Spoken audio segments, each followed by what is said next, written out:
আসসালামু আলাইকুম। ডক্টর ইউনূস সরকার বসে নেই। বিদেশে যারা অর্থ পাচার করেছে সব অর্থ দেশে আনার জন্য সর্বদাই তিনি চেষ্টা করে যাচ্ছেন। তারই প্রমাণস্বরূপ আজকের এই নিউজ আপনাদের জন্য। এস আলম গ্রুপের তথ্য চেয়েছে সিঙ্গাপুরের আর্থিক গোয়েন্দা সংস্থা।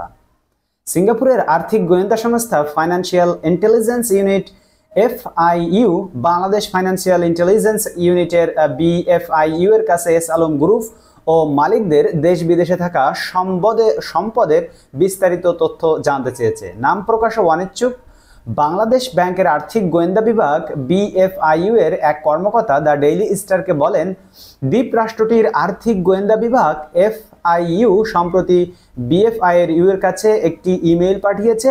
তিনি বলেন, আমরা এস আলম গ্রুপ ও এর মালিকদের সম্পর্কে বিস্তারিত তথ্য প্রস্তুত করছি এবং সেই তথ্য সিঙ্গাপুরের ফাইন্যান্সিয়াল ইন্টেলিজেন্স ইউনিটের কাছে পাঠানোর প্রস্তুতি নিচ্ছি। বিএফআইইউ এর একজন ঊর্ধ্বতন কর্মকর্তা জানান, সিঙ্গাপুরের আর্থিক গোয়েন্দা বিভাগ সহ বিভিন্ন দেশের গোয়েন্দা সংস্থাকে মানি লন্ডারিং ও সন্ত্রাসী কর্মকাণ্ডে অর্থায়ন সংক্রান্ত তথ্য পাঠানো আমাদের দায়িত্ব।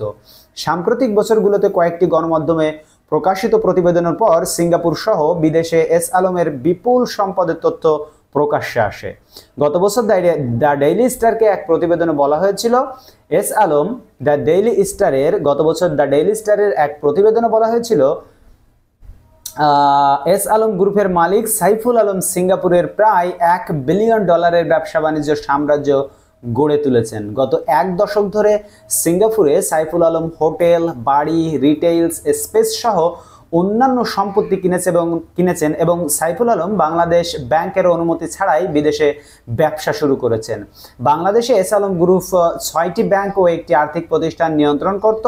তবে গত 5 আগস্ট অভ্যুত্থানের মুখে পদত্যাগ করে সাবেক প্রধানমন্ত্রী শেখ হাসিনা দেশ ছেড়ে পালিয়ে যাওয়ার পর এস আলম গ্রুপ অর্ধ ডজন ব্যাংকের নিয়ন্ত্রণ হারিয়েছে। বাংলাদেশ ব্যাংক এসব ব্যাংকের পরিচালনা পর্ষদ পুনর্গঠন করেছে। অভিযোগ আছে, এস আলম গ্রুপ ওই ব্যাংকগুলো থেকে 1 লাখ কোটি টাকার বেশি ঋণ নিয়েছে। বিতর্কিত এস আলম গ্রুপের বিরুদ্ধে কঠোর ব্যবস্থা নিয়েছে বর্তমান সরকার, বাংলাদেশ ব্যাংক, বিএফআইইউ ও Bangladesh securities and exchange commission BEC.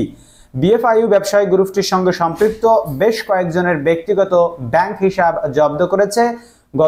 তবে গত 12 সেপ্টেম্বর এস আলম গ্রুপ বিভিন্ন ব্যাংক হিসাব জব্দের কারণে ব্যবসা টিকিয়ে রাখতে আর্থিক, সামাজিক ও আইনি সহায়তা দিতে সরকার ও কেন্দ্রীয় ব্যাংকের প্রতি অনুরোধ জানায়।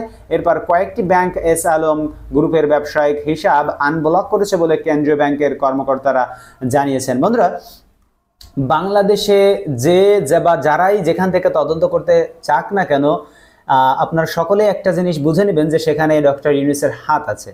ডক্টর ইউনূসের একটা টেলিফোন সব কিছু কিন্তু উলটপালট করে দিচ্ছে। আপনারা হয়তো জানেন যে আরব আমিরাতে জেলে থাকা যে 57 জন প্রবাসী বাংলাদেশি, তাদেরকে কিন্তু ডক্টর ইউনূসের একটা ফোনে ছেড়ে দিয়েছে সে দেশের রাষ্ট্রপতি জায়েদ আল নাহিয়ান।